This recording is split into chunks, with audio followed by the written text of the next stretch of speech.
श्री गणेशाय नमः। सजयति सिन्धुर्वदनो देवो यत्पादपङ्कजस्मरणं वासरमणिरिव तमसा राशिनाशयति विघ्नानां। सुमुखश्चैकदन्तश्च कपिलो गजकर्णकः लंबोदरश्च विकटो विघ्ननाशो विनायकः। धूम्रकेतुर्गणाध्यक्षो भालचन्द्रो गजाननः। द्वादशैतानि नामानि यः पठेत् शृणुयादपि। शुक्लाम्बरधरं देवं शशिवर्णं चतुर्भुजं प्रसन्नवदनं ध्यायेत् सर्वविघ्नोपशान्तये। व्यासं वसिष्ठनप्तारं शक्तेः पौत्रमकल्मषं पराशरात्मजं वन्दे शुकतातं तपोनिधिं। व्यासाय विष्णुरूपाय व्यासरूपाय विष्णवे नमो वै ब्रह्मनिधये वासिष्ठाय नमो नमः। अचतुर्वदनो ब्रह्मा द्विबाहो परो हरिः अभाललोचनः शम्भुर्भगवान् बादरायणः। मत्स्यं कूर्मं वराहं च वामनं च जनार्दनं गोविन्दं पुण्डरीकाक्षं माधवं मधुसूदनं। पद्मनाभं सहस्राक्षं वनमालिं हलायुधं गोवर्धनं ऋषिकेशं वैकुण्ठं पुरुषोत्तमं। विश्वरूपं वासुदेवं रामं नारायणं हरिं दामोदरं श्रीधरं च वेदांगं गरुडध्वजम्।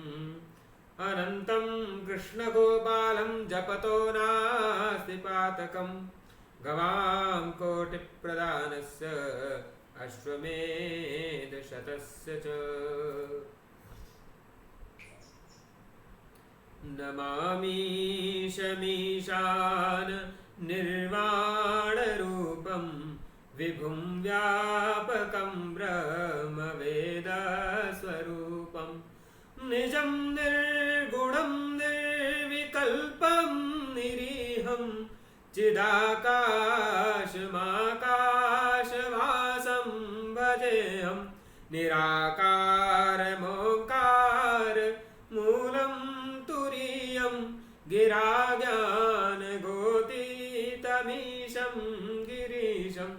करालं महाकालकालं कृपालं गुणागार संसारपारं नतोऽहं। तुषाराद्रिसङ्काश गौरं गभीरं मनोभूतकोटिप्रभाश्रीशरीरं। स्फुरन्मौलिकल्लोलिनी चारुगङ्गा लसद्बालबालेन्दुकण्ठे भुजङ्गा। चलत्कुण्डलं भ्रूसुनेत्रं विशालं प्रसन्नाननं नीलकण्ठं दयालं। मृगाधीशचर्माम्बरं मुण्डमालं प्रियं शङ्करं सर्वनाथं भजामि। प्रचण्डं प्रकृष्टं प्रगल्भं परेशम् अखण्डं अजं भानुकोटिप्रकाशं। त्रयः शूलनिर्मूलनं शूलपाणिं भजेऽहं भवानी पतिं भावगम्यं। कलातीतकल्याणकल्पान्तकारी सदा सज्जनानन्ददाता पुरारी। सच्चिदानंद संदोह मोहापहारी प्रसीद प्रसीद प्रभो मन्मथारी न यावत् उमानाथ पादारविन्दं भजन्ति ह लोके परे वानराणां न तावत् सुखं शान्ति संतापनाशं प्रसीद प्रभो सर्वभूताधिवासं न जानामि योगं जपं नैव पूजां न तोऽहं सदा सर्वदा शम्भुतुभ्यं जराजन्म दुःखौद्यतातप्यमानं प्रभो पाहि आपन्नमामीश शम्भ रुद्राष्टकमिदं प्रोक्तं विप्रेण हरतोषये ये पठन्ति नरा भक्त्या तेषां शम्भु प्रसीदति मन्दारमाला लुलितालकायै कपालमालाङ्कितशेखराय दिव्याम्बरायै च दिगम्बराय नमः शिवायै च नमः शिवाय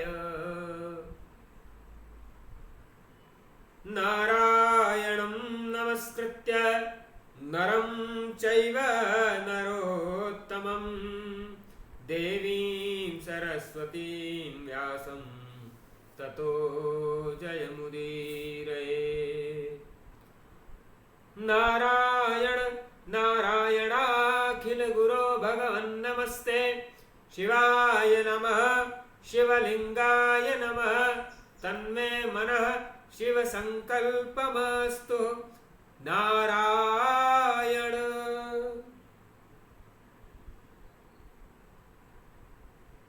पूर्व की कथा में हमने श्रीमद् देवी भागवत के द्वितीय स्कंध के 5वें अध्याय तक की चर्चा की। 5वें अध्याय तक में हमने राजा शंतनु के और सत्यवती के विवाह तक के वृत्तांत को सुना। 6ठे अध्याय में दुर्वासा का कुंती को अमोघ कामद मंत्र को देने का, मंत्र के प्रभाव से कन्यावस्था में ही कर्ण के जन्म का, कुंती का राजा पांडु से विवाह का, शाप के कारण पांडु का संतानोत्पादन में असमर्थ होने का, मंत्र प्रयोग से कुंती और माद्री का गर्भवती होना, पांडु की मृत्यु और 5 पुत्रों को लेकर कुंती का हस्तिनापुर आना, ये समस्त वृत्तांत 6ठे अध्याय में आए हैं। सूत जी कहते हैं एवं सत्यवती तेन वृता शंतनुना किल द्यौ पुत्रौ च तया जातौ मृतौ कालवशादपि। कहते हैं कि इस प्रकार शंतनु ने सत्यवती से विवाह कर लिया और सत्यवती से उन्हें 2 पुत्र प्राप्त हुए। कौन 2 पुत्र? चित्रांगद और विचित्रवीर्य। परंतु जातौ मृतौ कालवशादपि, काल के वश से, काल के वशीभूत होकर के चित्रांगद और विचित्रवीर्य मृत्यु को प्राप्त हो गए। तो जब दोनों पुत्र मृत्यु को प्राप्त हो गए तो माता सत्यवती ने वेद व्यास जी को बुलाया और वेद व्यास जी से कहा कि इस डूबते हुए वंश को बचाओ। और वंश को बचाने के लिए क्या करो? कहा कि जो दोनों पत्नियां हैं उनसे तुम संतान उत्पन्न करो। तो व्यास जी के द्वारा धृतराष्ट्र उत्पन्न हुए। प्रथम रानी से धृतराष्ट्र उत्पन्न हुए। क्यों? और धृतराष्ट्र जन्मांध उत्पन्न हुए, जन्म से नेत्र विहीन उत्पन्न हुए, प्रज्ञा चक्षु उत्पन्न हुए। हमारे यहां यदि किसी में कोई विकृति भी हो तो उसको भी बड़ा प्रिय बोलने का विधान है। मनु ने कहा है सत्यम ब्रूयात प्रियम ब्रूयात, सत्य बोलो और प्रिय बोलो। तो जन्मांध थे धृतराष्ट्र। तो हमारे यहां कोई यदि अंधा भी होवे तो उसे अंधा न कह के प्रज्ञा चक्षु कहेंगे। प्रज्ञा का अर्थ होता है बुद्धि और चक्षु का अर्थ होता है आंख। तो प्रज्ञा चक्षु का अर्थ होता है बुद्धि ही है नेत्र जिसकी, जो नेत्रों का कार्य बुद्धि से करता है, जो बुद्धि से ही नेत्रों का कार्य लेता है, वो प्रज्ञा चक्षु है। तो अंधे को अंधा न कह के प्रज्ञा चक्षु कहा जाता है। क्यों? क्योंकि अंधा कहेंगे तो उसके हृदय को आघात पहुंचेगा, उसे इसलिए प्रज्ञा चक्षु कहते हैं। इसी प्रकार यदि कोई वस्त्र विहीन हो, नग्नावस्था में हो, तो उसे दिगंबर कहेंगे। नंगा अगर बोलेंगे तो ये अप्रिय हो जाएगा, तो दिगंबर बोलेंगे। दिक् का अर्थ होता है दिशा, दिक् दिशा दिशा, दिक् का अर्थ होता है दिशा और अंबर का अर्थ होता है वस्त्र। तो दिगंबर का अर्थ होता है दिशाएं ही है वस्त्र जिसका, जो दिशाओं से ही वस्त्रों का कार्य ले वो दिगंबर है। तो हमारे यहां प्रिय बोलने का विधान है, सत्यम ब्रूयात प्रियम ब्रूयात। तो सत्य बोलना चाहिए, प्रिय बोलना चाहिए। ऐसा सत्य कदापि नहीं बोलना चाहिए जिससे किसी को दुख पहुंचे।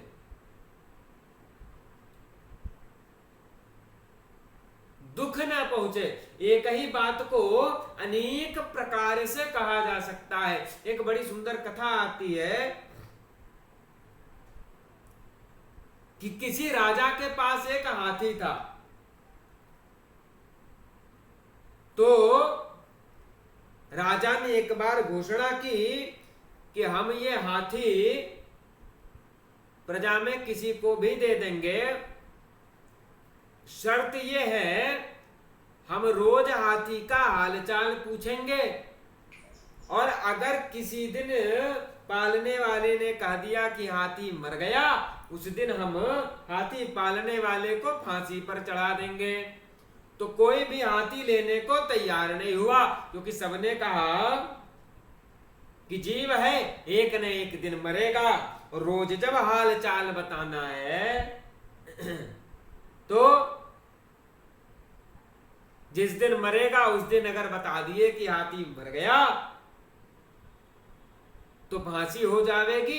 तो कौन मृत्यु को निमंत्रण दे? आ बैल मुझे मार वाली कहावत को कौन चरितार्थ करे? तो सबने मना कर दिया, परंतु राज्य का एक व्यक्ति आगे आया। उसने कहा कि मैं पालूंगा आपके हाथी को।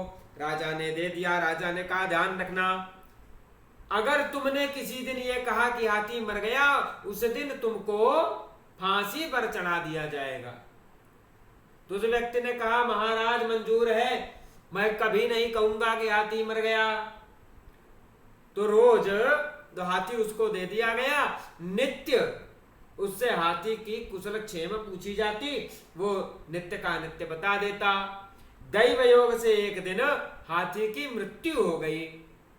राजा को पता चल गया कि हाथी मर गया है। तो राजा ने उस व्यक्ति को फिर से हाल चाल पूछने के लिए बताया। वो व्यक्ति दरबार में हाजिर हुआ एकदम निश्चिंत भाव से। राजा ने सोचा अपने मन में कि हाथी मर गया है, परंतु ये इतना निश्चिंत क्यों है? तो राजा ने पूछा कहो आज हाथी का क्या हाल चाल है? राजा को पता था हाथी मर चुका है, देखें ये क्या बोलता है। जैसे ही बोलेगा कि हाथी मर गया मैं फांसी पर चढ़ा दूंगा। तो उस व्यक्ति ने कहा कि महाराज, आज हाथी का हाल कुछ विचित्र है। तो महाराज ने पूछा, क्यों, क्या विचित्र है? तो वो कहता है, महाराज, हाथी न तो कुछ खा रहा है, न कुछ पी रहा है, न उठ रहा है, न बैठ रहा है, न जाग रहा है, न सो रहा है, न सांस अंदर ले रहा है, न सांस बाहर ले रहा है। इस प्रकार से उसने ये तो नहीं कहा कि हाथी मर गया, परंतु संकेत सारे दे दिए कि हाथी की मृत्यु हो गई। उसने ये नहीं कहा कि हाथी मर गया, उसने कहा न तो सांस ले रहा है, न सांस छोड़ रहा है। अर्थ क्या हुआ? मृत्यु ही हुई। न उठ रहा है, न बैठ रहा है, न सो रहा है, न जाग रहा है। तो संकेत दे दिया कि मर गया है, परंतु ये नहीं बोला कि हाथी मर गया। तो उसने ये बोला नहीं, उसकी फांसी हुई नहीं। तो ये वाक चातुर्य है। तो हमारे यहां प्रिय बोलने का विधान है। यदि कोई मृत्यु को भी प्राप्त हो जाए तो ये नहीं कहते कि ये मर गया, कहते हैं कि इनका गोलोक गमन हो गया, कैलाश गमन हो गया, वैकुंठ गमन हो गया, स्वर्गवास हो गया। क्योंकि स्वर्गवास, गोलोक गमन, वैकुंठ गमन, कैलाश गमन आदि जो है ये प्रिय है, अपमान बोधक नहीं है, अप्रिय वचन नहीं है। तो हमारे यहाँ प्रिय बोलने का विधान है, इसलिए यथासंभव प्रिय बोलना चाहिए। सत्यम ब्रूयात प्रियम ब्रूयात। तो ऐसा सत्य भी न बोल दे जो अप्रिय लगे, और ऐसा असत्य भी न बोले जो प्रिय लगे। सत्य भी बोले और प्रिय भी बोले, सत्य को प्रिय बना करके बोले। तो धृतराष्ट्र जी जन्मांध थे, प्रज्ञा चक्षु थे। क्यों प्रज्ञा चक्षु थे? क्योंकि जब व्यास जी रानी के पास गए तो भय के मारे रानी ने अपनी आंखें बंद कर ली, जिसके कारण से धृतराष्ट्र जन्मांध उत्पन्न होते हैं। उसके बाद छोटी रानी जो थी वो व्यास जी को देख करके पीली पड़ जाती है, डर के मारे नेत्र तो बंद नहीं करती, परंतु भय के कारण पीली पड़ जाती है, जिसके कारण पांडु का जन्म होता है। परंतु पांडु पीत वर्ण के होते हैं, कुछ पीले रंग के होते हैं। तत्पश्चात सत्यवती फिर से कहती हैं कि तुम फिर व्यास जी के पास जाओ रानियों से, परंतु रानियों ने देख दासी को भेज दिया। दासी से धर्मराज के अंश, सत्यवादी, पवित्र विचार वाले महात्मा विदुर का जन्म होता है। कहा जाता है कि महात्मा विदुर जो है वो धर्मराज के अवतार थे। शाप के कारणवश धर्मराज को ही, यमराज को ही ये शाप मिला था कि आप जो है शूद्र कुल में उत्पन्न हो। तो शाप के कारण ही यमराज ही विदुर बन करके अवतीर्ण होते हैं। कहा जाता है राजे संस्थापितः पांडु कनीयानपि मंत्रिभिः अंधत्वा धृतराष्ट्रोऽसौ नाधिकारे नियोजितः भीष्मस्यानुमते राजं प्राप्तः पाण्डुर्महाबलः विदुरोऽप्यथ मेधावी मंत्रकारे नियोजितः। कि बड़े हो जाने पर भी धृतराष्ट्र को राज्य नहीं दिया गया। क्यों नहीं दिया गया? क्योंकि धृतराष्ट्र नेत्र विहीन थे और पांडु को राज्य दे दिया गया। हालांकि पांडु छोटे थे परंतु उनको राज्य दे दिया गया। क्यों? क्योंकि वे दृष्टि आदि सबसे युक्त थे, विहीन नहीं थे।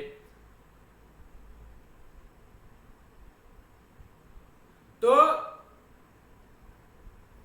कहते हैं कि भीष्म जी की सम्मति से ही पांडु को राज्य प्राप्त हुआ और विदुर जी को मंत्री बना दिया गया। कहते हैं धृतराष्ट्रस्य द्वे भारे गांधारी सौबली स्मृता द्वितीया च तथा वैश्या गार्हस्थ्येषु प्रतिष्ठिता। धृतराष्ट्र की दो पत्नियां थी, एक पत्नी सुबल की पुत्री गांधारी थी जो गांधार नरेश की पुत्री थी, और दूसरी एक वैश्य की पुत्री थी जो गृह कार्यों में प्रतिष्ठित की गई थी। और कहा जाता है कि पांडु की भी दो पत्नियां थी। कौन? शौरसेनी तथा कुंती माद्री च मद्र देशजा। एक शूरसेन की पुत्री कुंती और दूसरी मद्र देश की राजकुमारी माद्री, ये दो महाराज पांडु की पत्नियां थी। कहते हैं गांधारी सुषुवे पुत्र शतम परम शोभनम वैश्यप्येकम सुतम कांतम युयुत्सुम सुषवे प्रियम।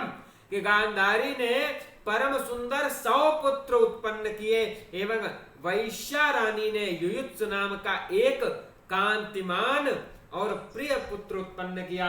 तो गांधारी से 100 पुत्र उत्पन्न होते हैं और जो वैश्या पत्नी थी उससे युयुत्सु नामक एक पुत्र उत्पन्न होता है।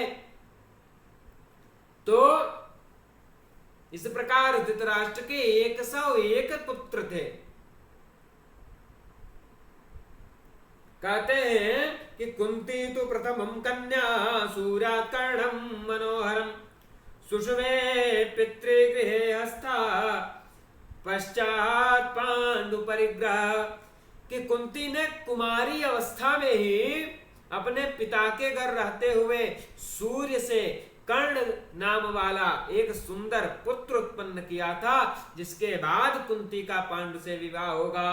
तो ऋषि कहते हैं किमेतत्सूत चित्रं वा भाषसे मुनिसत्तम जनितश्च सुतः पूर्वं पांडुना सा विवाहिता।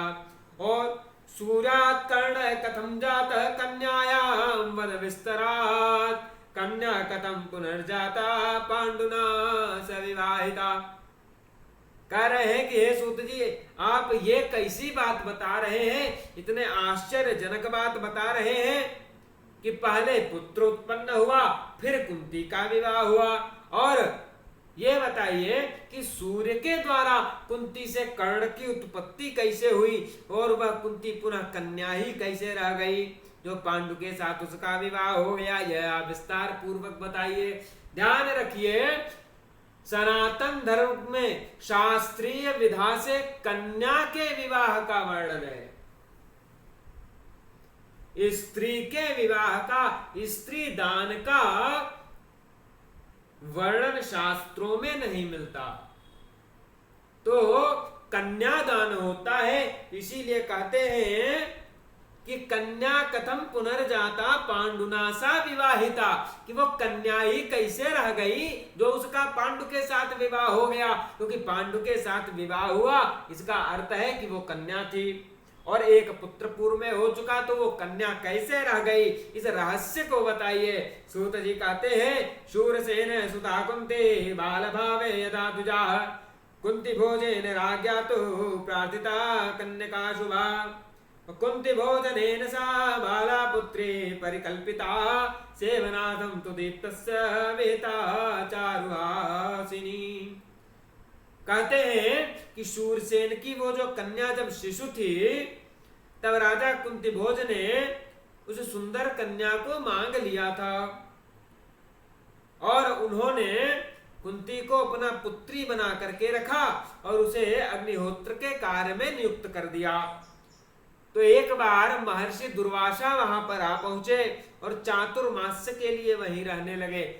चातुर्मास जो अभी चल रहा है, देव शयनी एकादशी से देवोत्थानी एकादशी तक 4 माह तक भगवान सोते हैं। तो इन 4 माह में चातुर्मास कहा जाता है।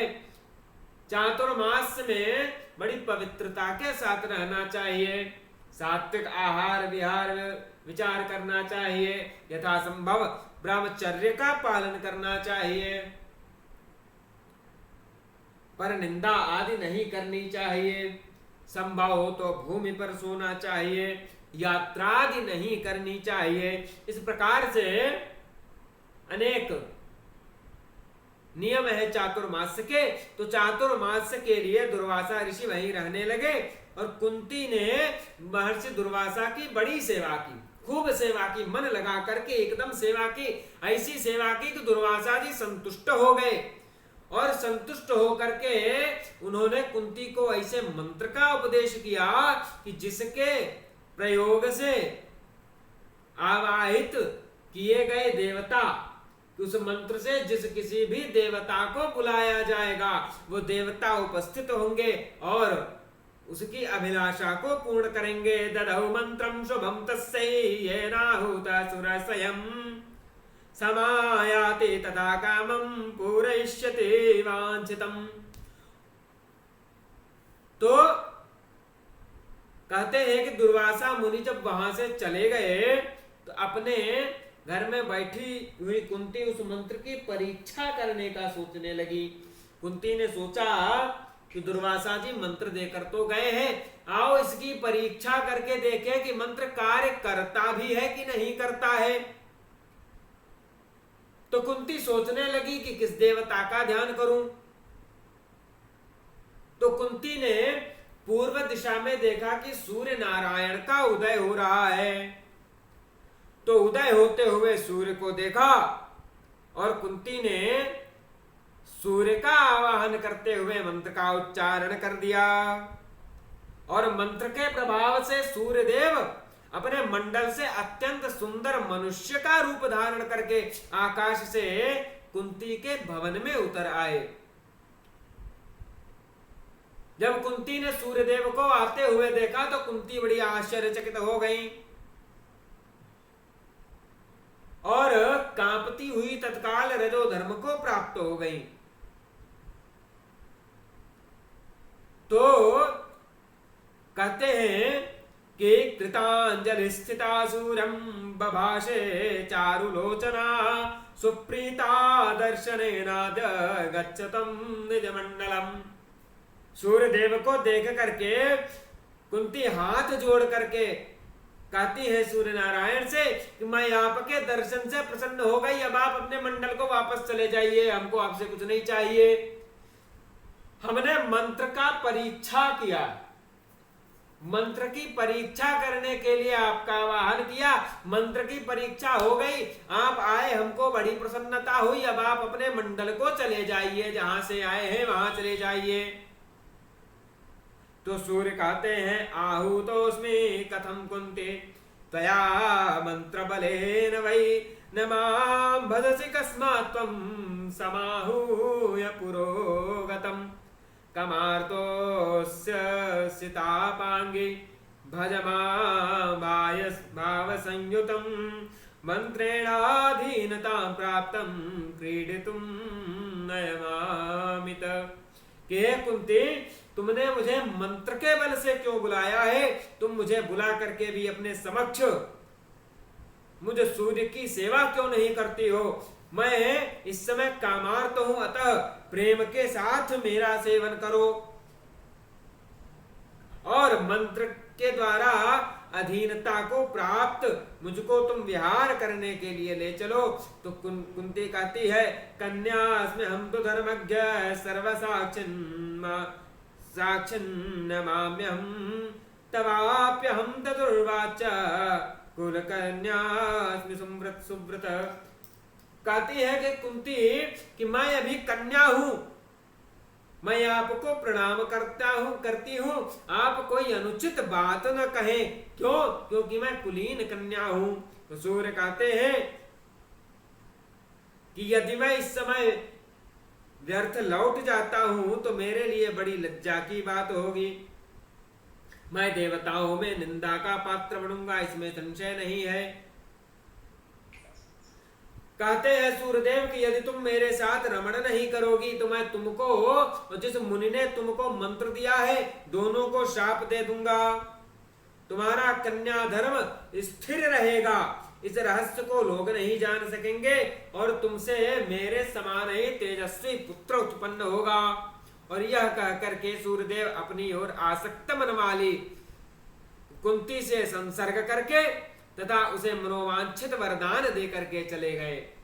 कहते हैं कि गर्भम दधार सुस्त्रोणे सुगुप्ते मंदिर स्थिता धात्री वेद प्रिया चैका न माता जनस्तथा। कि इस प्रकार कुंती ने गर्भ धारण कर लिया और वह एक गुप्त भवन में रहने लगी। गुप्त भवन में क्यों? प्रकट में रहती तो लोक निंदा का भय था। कहते हैं कि केवल एक दासी ही इस रहस्य को जानती थी। कुंती के माता पिता को भी इसका भान नहीं था। यथा समय उसी गुप्त भवन में कुंती को एक सुंदर पुत्र की प्राप्ति हुई और ऐसे पुत्र की प्राप्ति हुई जिसके सुंदर कवच और दोनों कानों में कुंडल थे तथा दूसरे सूर्य के समान प्रतीत हो रहा था। तो जो धात्री थी उसने उस पुत्र को अपने हाथ में उठाकर कुंती से कहा कि मैं यहां हूं, तुम किस बात की चिंता कर रही हो? काम चिंताम कर भोरु त्वमाधत्सेद्य स्थिताम्यहम्, कि मैं यहां हूं, तुम क्यों चिंता करती हो? उसके बाद कुंती ने उस पुत्र को एक लकड़ी के बक्से में बंद किया और पुत्र को छोड़ती हुई कुंती कहने लगी अपने पुत्र से, किम करोमि सुतार्तां त्यजे त्वां प्राणवल्लभं मंदभाग्या त्यजामि त्वां सर्वलक्षण संयुतां। कि मैं क्या करूं, मैं अत्यंत दुखी हूं जो कि तुम जो मेरे प्राण प्रिय हो तुमको त्याग रही हूं। मैं अभागिन तुझ सर्वलक्षण संपन्न का परित्याग कर दे रही हूं। क्यों परित्याग कर रही हूं? लोक लज्जा का विषय है। कहती हैं कि सगुणा निर्गुणा तथा सबकी स्वामिनी वे भगवती अंबिका तुम्हारी रक्षा करें। वे जगत जननी कामप्रदा कात्यायनी तुम्हें दुग्धपान कराएं। हे पुत्र, तुम साक्षात सूर्य नारायण के पुत्र हो और मेरे प्राण प्रिय हो। ऐसे तुमको इस निर्जय वन में एक दुष्ट तथा उल्टा स्त्री की भांति छोड़कर मैं कब तुम्हारा अति सुंदर मुख कमल देख पाऊंगी? तो सूत जी कहते हैं, इस प्रकार कह के कुंती ने बक्से में रखे हुए पुत्र को लोगों की दृष्टि से बचाते हुए उस दासी के हाथ में दे दिया। तत्पश्चात स्नान करके वो डरी हुई कुंती अपने पिता के घर में रहने लगी। तो जल में बहती हुई वो जो मंजूषा थी, वो जो बक्सा था, वो अधीरथ नाम के एक सूत को प्राप्त हुआ और उस सूत की जो पत्नी थी उसका नाम राधा था। तो उसने बच्चे को मांग लिया कि इस बच्चे को हम गोद में ले लेते हैं। इस प्रकार सूत के घर में पलकर जो कर्ण था वो बलवान और वीर हो गया। इसके बाद स्वयंवर में कुंती का विवाह पांडु के साथ होता है। उनकी दूसरी पत्नी मद्र देश के राजा की सुरक्षणा कन्या माद्री थी। तो एक बार वन में आखेट करने में तत्पर महाबली पांडु ने मृग समझकर रमण करते हुए एक मुनि पर प्रहार कर दिया। तब कुपित मुनि ने पांडु को शाप दे दिया कि यदि तुम स्त्री के साथ संसर्ग करोगे तो तुम्हारी मृत्यु निश्चित है। कहते हैं स्त्री संगम यदि करतासी तदा मिते मरणम ध्रुवम। मुनि ने शाप दे दिया कि यदि तुम स्त्री के साथ संसर्ग करोगे तुम्हारी मृत्यु हो जाएगी। तो जब पांडु ने ये जान लिया कि मुझे श्राप है तो वे बड़े दुख में रहने लगे, शोकाकुल रहने लगे। वे राज्य त्याग कर अत्यंत दुखी होकर के वन में रहने लगे और उनकी दोनों पत्नियां भी सती धर्म का आश्रय लेकर के उनके साथ ही वन में रहने लग गईं। कहते हैं कि गंगा तीर स्थित पांडुर्मुनिना माश्रमेषु च शृण्वनो धर्मशास्त्राणि चकार दुश्चरम तपः। कि राजा पांडु गंगा जी के तट पर मुनियों के आश्रम में रहने लगे और धर्म शास्त्रों का श्रवण करते हुए कठिन तपस्या करने लगे। किसी समय कथा प्रसंग में पूछने पर किसी मुनि ने कहा कि हे परंतप, अपुत्र की गति नहीं होती, वह स्वर्ग जाने का अधिकारी नहीं होता। अतएव जिस किसी भी उपाय से पुत्र उत्पन्न हो जावे ऐसा उपाय करना चाहिए। कहते हैं अंशज पुत्रिका पुत्र क्षेत्रजो गोलकस्तथा कुंड सहोड कानीन कृत प्राप्तस्तथा वने दत्ता केनापि चाशक्तौ धनग्राहि सुता स्मृताः उत्तरोत्तरतः पुत्रा निकृष्टा इति निश्चय। के अंशज पुत्रिका पुत्र क्षेत्रज गोलक कुंड सहोढ़ कानीन क्रीत वन में प्राप्त पालन करने में असमर्थ किसी का दिया हुआ इतने प्रकार के पुत्र पिता की संपत्ति के अधिकारी कहे गए हैं। इनमें से उत्तरोत्तर एक दूसरे से निकृष्ट पुत्र है, यह सुनिश्चित है। अंशज से निकृष्ट पुत्रिका पुत्र है, पुत्रिका पुत्र से निकृष्ट क्षेत्रज पुत्र है, क्षेत्रज पुत्र से निकृष्ट गोलक पुत्र है, गोलक पुत्र से निकृष्ट कुंड पुत्र है, कुंड पुत्र से निकृष्ट सहोढ़ पुत्र है, सहोढ़ पुत्र से निकृष्ट कानीन पुत्र है, कानीन पुत्र से निकृष्ट क्रीत पुत्र है और क्रीत पुत्र से निकृष्ट वन में प्राप्त पुत्र है और वन में प्राप्त पुत्र से भी निकृष्ट पालन करने में असमर्थ किसी का दिया हुआ हो ऐसा पुत्र है, ऐसा जानना चाहिए। तो कहते हैं कि ये वचन सुन करके राजा पांडु ने कुंती से कहा कि तुम किसी तपोनिष्ठ मुनि के पास जाकर के शीघ्र पुत्र उत्पन्न करो और मेरी आज्ञा होने के कारण तुम्हें दोष नहीं लगेगा। और मैंने सुना है कि पूर्व काल में महात्मा सौदास ने वशिष्ठ जी से पुत्र उत्पन्न करवाया था। तो कुंती कहती है कि सभी कामनाओं को पूर्ण करने वाला एक मंत्र मेरे पास है। हे प्रभु, पूर्व काल में महर्षि दुर्वासा ने सिद्धि प्रदान करने वाला वह मंत्र मुझे प्रदान किया था। हे राजन, मैं इस मंत्र द्वारा जिस किसी भी देवता का आवाहन करूंगी वह निमंत्रित होकर निश्चय ही मेरे पास आ जाएगा।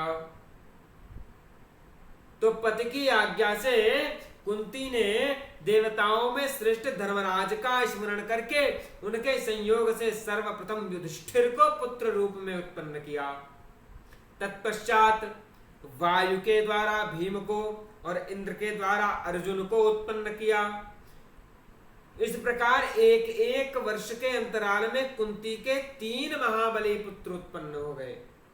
इसके बाद माद्री भी अपने पति पांडु से कहती हैं कि मुझे भी पुत्र प्रदान कीजिए, मैं क्या करूं, मेरा भी दुख दूर कीजिए, मैं भी माता बनना चाहती हूं। तब पांडु के प्रार्थना करने पर कुंती ने वह मंत्र माद्री को बता दिया। तो माद्री ने पति की आज्ञा प्राप्त करके अश्विनी कुमारों का स्मरण करके नकुल और सहदेव नाम के 2 पुत्र उत्पन्न किए। इस प्रकार पांडवों का जन्म होता है। कहते हैं कि एवं ते पांडवा 5 क्षेत्रोत्पन्ना सुरात्मजा वर्ष वर्षांतरे जाता वने तस्मिन् द्विजोत्तमा। किस प्रकार वे पांचों पांडव देवताओं के पुत्र थे।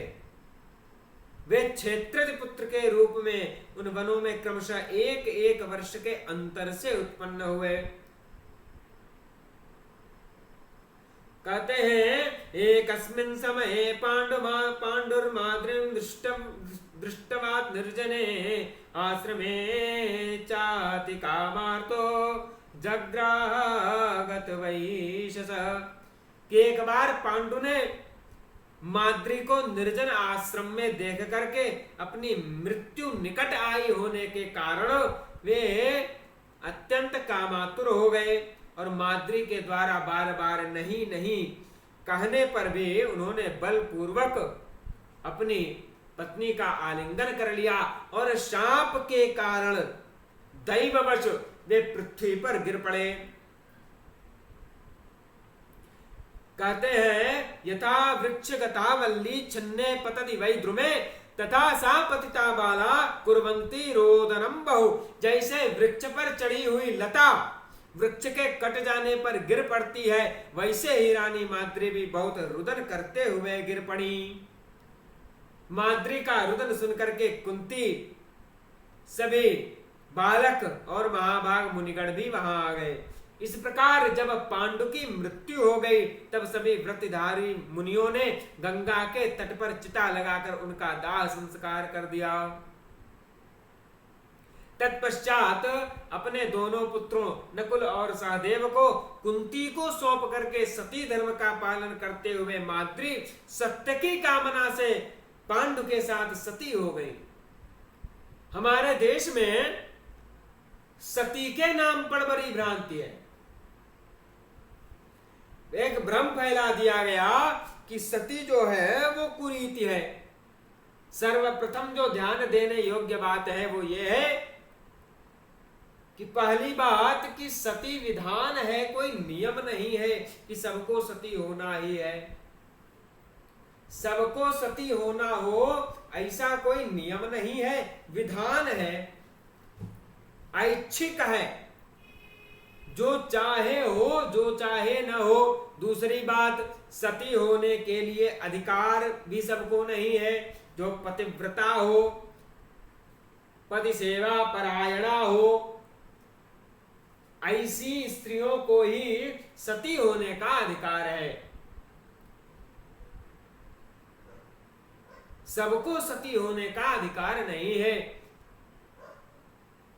दूसरे जिसको सती होना होगा उसे कोई न तो कानून रोक पाएगा, न कोई हमारे समाज सुधारक सज्जन रोक पाएंगे, क्योंकि ऐसी भी घटनाएं देखी गई हैं, ऐसी पतिव्रताएं हुई हैं हमारे देश में, ऐसी सतियां हुई हैं हमारे देश में कि एक सती थी, उनके पति की जब मृत्यु हो गई परिवार वालों ने बहुत समझाया कि तुम सती मत हो, घर में रोक लिया जबरदस्ती, परंतु उसको सती होना था। उसका पातिव्रती तना विशाल था तो सती ने भीत पर दीवार पर अपनी उंगली रगड़ी और उंगली रगड़ने मात्र से अग्नि उत्पन्न हो गई और वो सती हो गई। तो जिसका पातिव्रत बड़ा विशाल होगा, जिसको सती होना ही होगा, उसको कोई नहीं रोक पाएगा।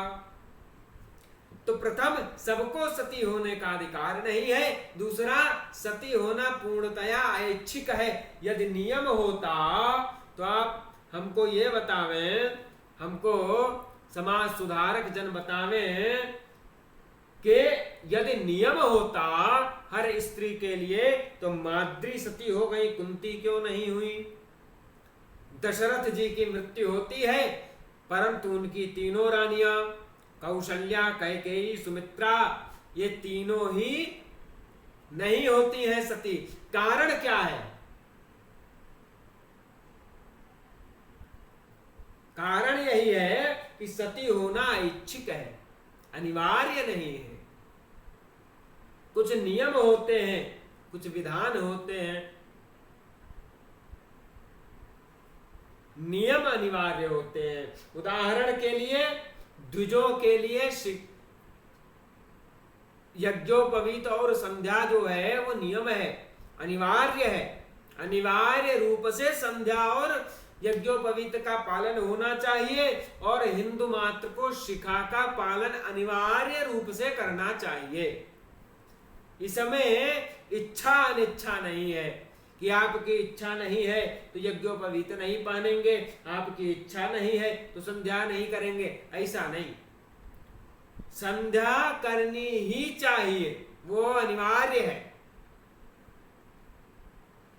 परंतु सती अनिवार्य अंग नहीं है, वो विधान है, पूर्णतया ऐच्छिक है। तो कहते हैं माद्री सती हो गई और वहां के जो निवासी मुनिगण थे वे जलांजलि आदि देकर के पांचों पुत्रों सहित कुंती को हस्तिनापुर ले गए। धृतराष्ट्र की नगरी हस्तिनापुर में कुंती के आने का समाचार पाकर भीष्म, विदुर आदि सभी लोग वहां जा पहुंचे। सभी लोगों ने कुंती से पूछा कि ये पुत्र किसके हैं? तो कुंती ने बड़े दुखी होते हुए पांडु की शाप जन्य मृत्यु का उल्लेख किया और बोली कि कुरुवंश में उत्पन्न हुए ये समस्त बालक देवताओं के पुत्र हैं। और उन्हें विश्वास दिलाने के लिए कुंती ने सब देवताओं का आवाहन किया। तब उन देवताओं ने आकाश में प्रकट होकर के कहा, क्या कहा कि ये पांचों निस्संदेह हम लोगों के पुत्र हैं। भीष्म ने देवताओं के वचन का अनुमोदन किया तथा कुंती के पांचों पुत्रों का स्वागत किया। तत्पश्चात उन पुत्रों तथा वधू कुंती को लेकर भीष्म आदि सभी लोग हस्तिनापुर चले गए और प्रसन्न चित्त होकर प्रयत्न पूर्वक उनका पालन पोषण करने लगे। इस प्रकार पांडव उत्पन्न हुए और भीष्म ने उनका परिपालन किया। यहाँ पर द्वितीय स्कंद के 6ठ अध्याय का समापन होता है। इति श्रीमद्देवी भागवते महापुराणे अष्टादशसहस्राम संहितायां द्वितीय स्कंधे युधिष्ठिरादीनामुत्पत्ति वर्णनम नाम 6ठोऽध्यायः। अथ 7मोऽध्यायः। 7वें अध्याय में धृतराष्ट्र का युधिष्ठिर से दुर्योधन के पिंडदान हेतु धन मांगना, भीमसेन का प्रतिरोध, धृतराष्ट्र, गांधारी, कुंती, विदुर और संजय का वन के लिए प्रस्थान, वनवासी धृतराष्ट्र तथा माता कुंती से मिलने के लिए युधिष्ठिर का भाइयों के साथ वनगमन, विदुर का महाप्रयाण, धृतराष्ट्र सहित पांडवों का व्यास जी के आश्रम पर जाना और देवी की कृपा से व्यास जी द्वारा महाभारत युद्ध में मरे कौरवों पांडवों के परिजनों को बुला देना, इसका वर्णन आया है। सूत जी कहते हैं, पंचानाम द्रौपदी भाया सामान्या सा पतिव्रता पंचपुत्रास्तु तस्याः सुभर्तृभ्योऽतीव सुंदरा। कहते हैं कि हे ऋषियों, माननीया जो द्रौपदी थी, जो पांचों पांडवों की पत्नी थी, पतिव्रता थी, उन द्रौपदी को अत्यंत सुंदर 5 पुत्र उत्पन्न हुए। अर्जुन की एक दूसरी सुंदर पत्नी थी जो भगवान श्री कृष्ण की बहन थी, सुभद्रा जी, जिन्हें अर्जुन ने पूर्व काल में भगवान श्री कृष्ण की अनुमति से हर लिया था। उन्हीं सुभद्रा के गर्भ से महान वीर अभिमन्यु का जन्म हुआ और वीर अभिमन्यु महाभारत के युद्ध में वीर गति को प्राप्त हुए और उसी युद्ध में द्रौपदी के भी 5 पुत्र मृत्यु को प्राप्त होते हैं। कहते हैं कि अभिमन्यु की श्रेष्ठ तथा अत्यंत सुंदर पत्नी महाराज विराट की पुत्री उत्तरा थी और महाभारत के युद्ध में कुरुकुल का नाश हो जाने पर उसने एक पुत्र उत्पन्न किया था और वो द्रोण पुत्र अश्वत्थामा की बाणाग्नि से गर्भ में मारा जा चुका था, परंतु भगवान श्री कृष्ण ने अश्वत्थामा की बाणाग्नि से निर्दग्ध अपने भांजे के पुत्र को अपने अद्भुत प्रताप से पुनः जीवित कर दिया था। कुरुवंश के समाप्त होने पर वह श्रेष्ठ पुत्र उत्पन्न हुआ था, इसलिए वह बालक परीक्षित नाम से पृथ्वी तल पर प्रसिद्ध हुआ। अपने 100 पुत्रों के मारे जाने पर अत्यंत दुखी राजा धृतराष्ट्र भीम के वाग बाणों से संतप्त रहते हुए अब पांडवों के राज्य में रहने लगे। भीमसेन जी जो थे वो उनके वाग बाणों से धृतराष्ट्र को बड़ा कष्ट होता था, तो वे पांडवों के शासन में रहने लगे। और वैसे ही गांधारी भी दुखी होकर के जीवन यापन करने लगी और युधिष्ठिर दिन रात उन दोनों की सेवा करने लगे। कहते हैं महान धर्मात्मा विदुर युधिष्ठिर जी की अनुमति से अपने भाई धृतराष्ट्र के पास ही रहते थे और वे उन प्रज्ञा चक्षु को समझाते बुझाते रहते थे। धर्मपुत्र धर्मात्मा युधिष्ठिर भी अपने पिता तुल्य धृतराष्ट्र के पुत्र शोक जनित दुख को विस्मरित कराते हुए उनकी सेवा करने लगे।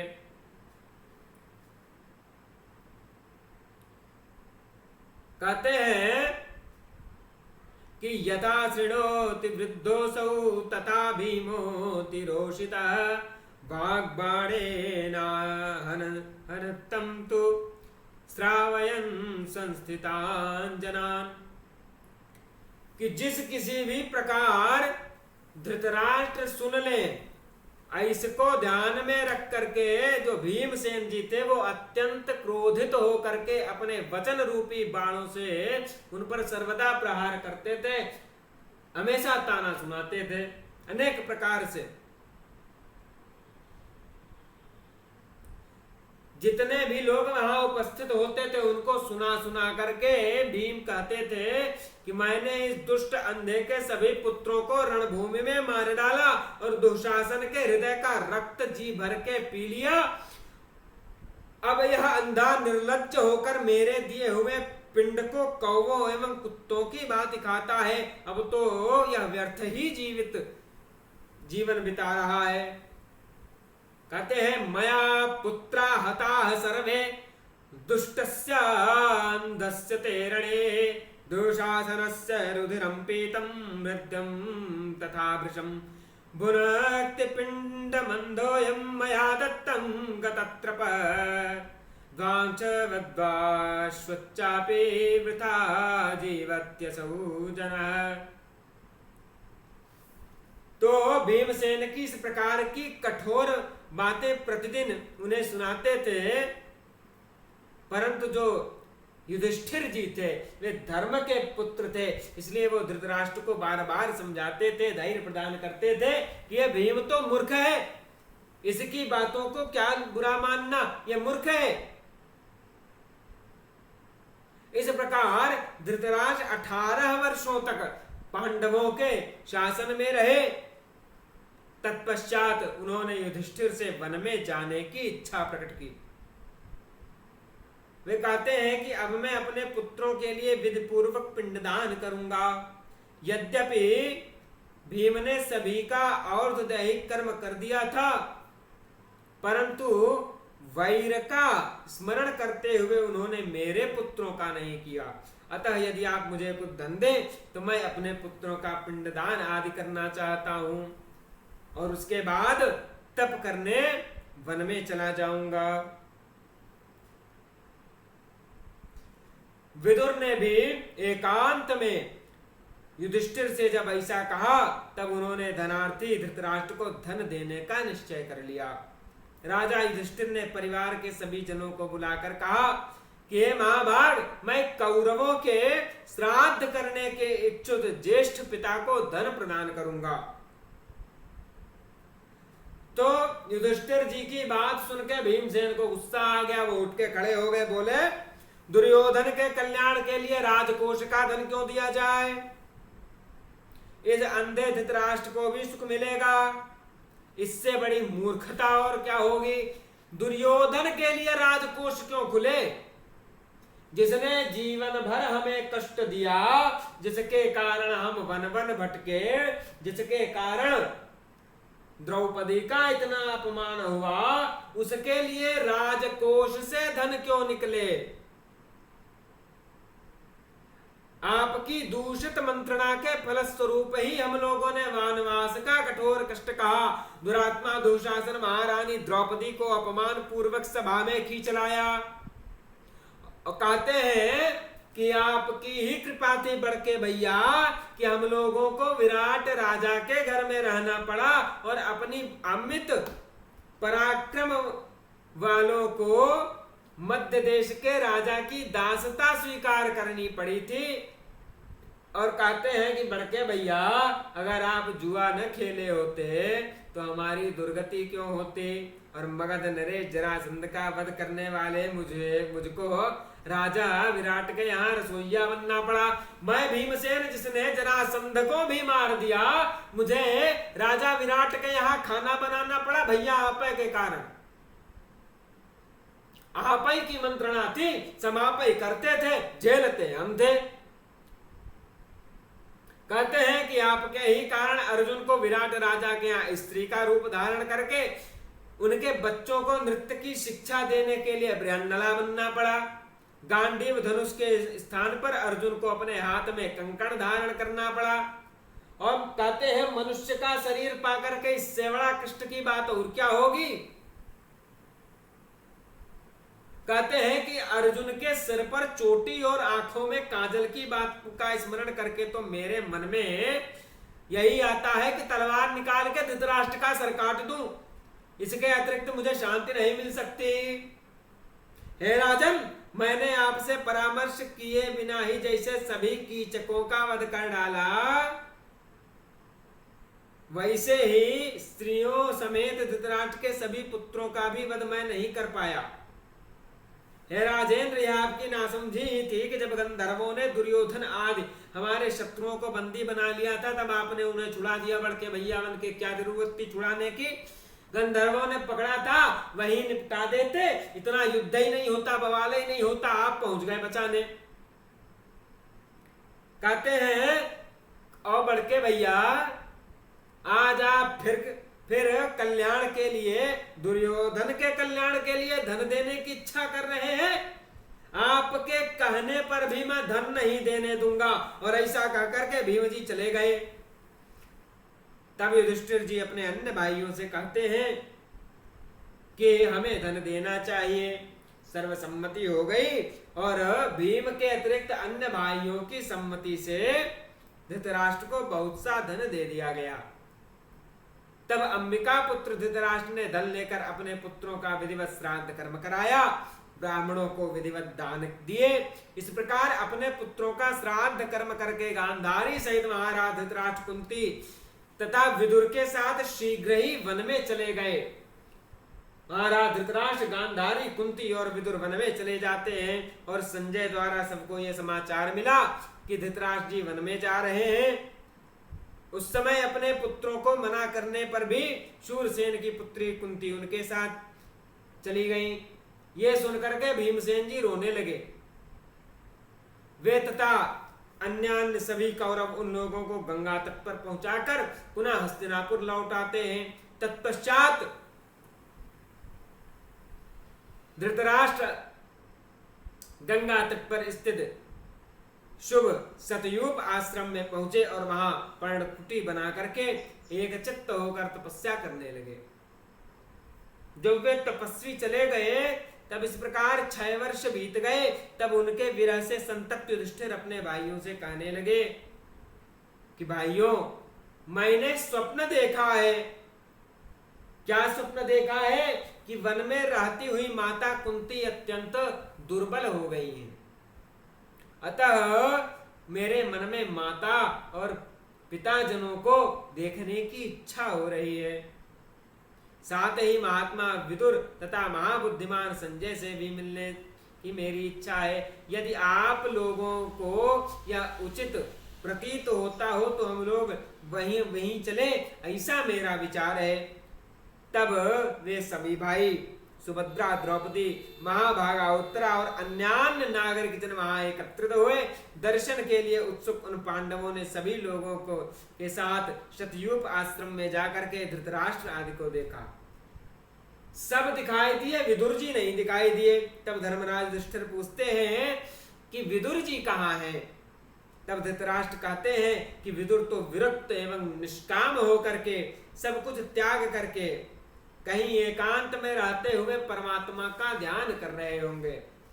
दूसरे दिन गंगा जी की ओर जाते हुए युधिष्ठिर जी ने वन में तपस्या के कारण क्षीण देह वाले व्रतधारी विदुर जी को देखा। उन्हें देखकर महाराज युधिष्ठिर ने कहा, मैं आपको प्रणाम करता हूं। यह सुनकर भी निष्पाप विदुर जी ने ठूंठ वृक्ष के समान अचल खड़े रहे। उसी क्षण विदुर जी के मुख से एक अद्भुत तेज निकला और वह तत्काल युधिष्ठिर जी के मुख में समा गया। क्यों समा गया? क्योंकि युधिष्ठिर जी और विदुर जी दोनों ही धर्म के अंश थे। युधिष्ठिर जी धर्मराज के पुत्र थे और विदुर जी साक्षात धर्मराज के अवतार थे। तो विदुर जी के शरीर से ज्योति निकलती है, तेज निकलता है और युधिष्ठिर जी के मुख में समा जाता है। इस प्रकार विदुर जी ने प्राणों का त्याग कर दिया और उनके प्राणों का त्याग देख करके युधिष्ठिर जी शोकाकुल हो गए। वे राजा युधिष्ठिर विदुर जी के दाह संस्कार करते हैं। तो उसी समय जब वो दाह संस्कार की तैयारी कर रहे थे तब आकाशवाणी होती है, क्या कि राजन ये विदुर जी विरक्त हैं, अतः ये दाह संस्कार के योग्य नहीं है। अब आप इच्छानुसार यहां से प्रस्थान करें। यह सुनकर उन सभी भाइयों ने गंगा के निर्मल जल में स्नान किया और वहां जाकर धृतराष्ट्र से सभी वृत्तांत विस्तार पूर्वक बताया। तत्पश्चात सब पांडव नागरिकों के साथ उस आश्रम में बैठ गए। उसी समय सत्यवती पुत्र व्यास जी तथा नारद जी भी वहां पहुंचे। अन्य मुनिगण भी वहां धर्मपुत्र युधिष्ठिर के पास आ गए। उस समय कुंती ने वहां विराजमान शुभ दर्शन व्यास जी से कहा कि मैंने अपने पुत्र कर्ण को जन्म के समय ही देखा था। उसे देखने के लिए मेरा मन बहुत तड़प रहा है। अतः हे तपोधन, मुझे उसको दिखा दीजिए। हे महाभाग, आप समर्थ हैं, आप मेरी इच्छा को पूर्ण कीजिए। आगे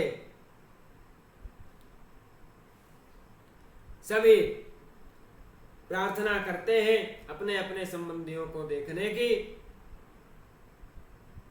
तो इसका वर्णन आगे की कथा में किया जाएगा।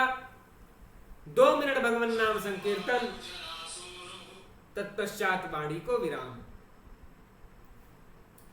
श्रीमन्नारायण नारायण नारायण, श्रीमन्नारायण नारायण नारायण, श्रीमन्नारायण नारायण नारायण, लक्ष्मी नारायण नारायण नारायण, श्रीमन्नारायण नारायण नारायण, नारायणाखिल गुरो भगवन् नमस्ते, शिवाय नमः शिवलिंगाय नमः, तन्मे मनः शिव संकल्पमस्तु।